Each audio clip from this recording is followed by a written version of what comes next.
Our verse today is Daniel chapter 2, verse 36. This was the dream. Now we will tell the king its interpretation. Many people, even non-Christians, are familiar with the story of Daniel. And one fascinating aspect of his story is the gift of interpretation of dreams. King Nebuchadnezzar had this dream he wanted to unravel. He called his magicians, enchanters, sorcerers, and the Chaldeans to tell and interpret his dream. These people thought the king would follow the traditional way of telling them his dream, then they could consult among themselves and come up with an interpretation. But the king requested that they tell him first the dream and then provide the interpretation themselves. The Chaldeans told the king, "There is not a man on earth who can meet the king's demand, for no great and powerful king has asked such a thing of any magician or enchanter or Chaldean." Chapter 2 verse 10. The king did not want these people to deceive him with fictional interpretations. Unable to tell and provide the interpretation, the king was determined to sentence them to death. Daniel and his companions, Hananiah, Mishael, and Azariah, were to be destroyed together with the other wise men in Babylon.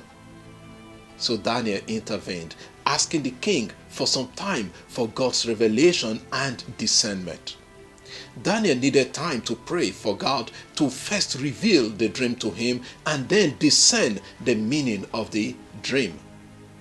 Discernment in dreams is crucial, and not everyone has the gift of discerning dreams. Daniel and his companions prayed, and God revealed the dream to Daniel. In our verse, Daniel says, "This was the dream. Now we will tell the king its interpretation." So two things are evident here. There is a dream, and interpreting that dream is a different ball game. Not all dreams are moments of divine revelation. Some dreams are figments of imagination or thoughts with which we may have been preoccupied, especially before going to bed, or things we've been thinking about. For instance, someone thinking and praying for a new car may begin to dream of different brands of cars.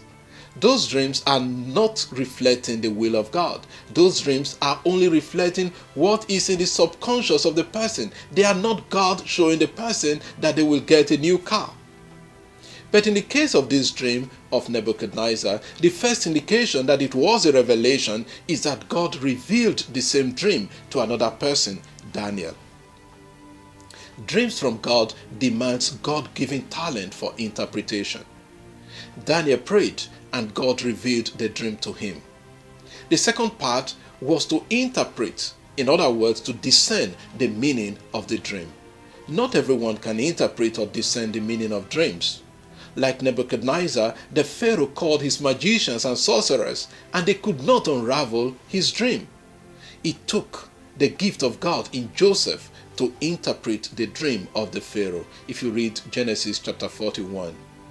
When you have a dream, don't be too quick to conclude that some people are after you or that precisely what you saw is going to happen.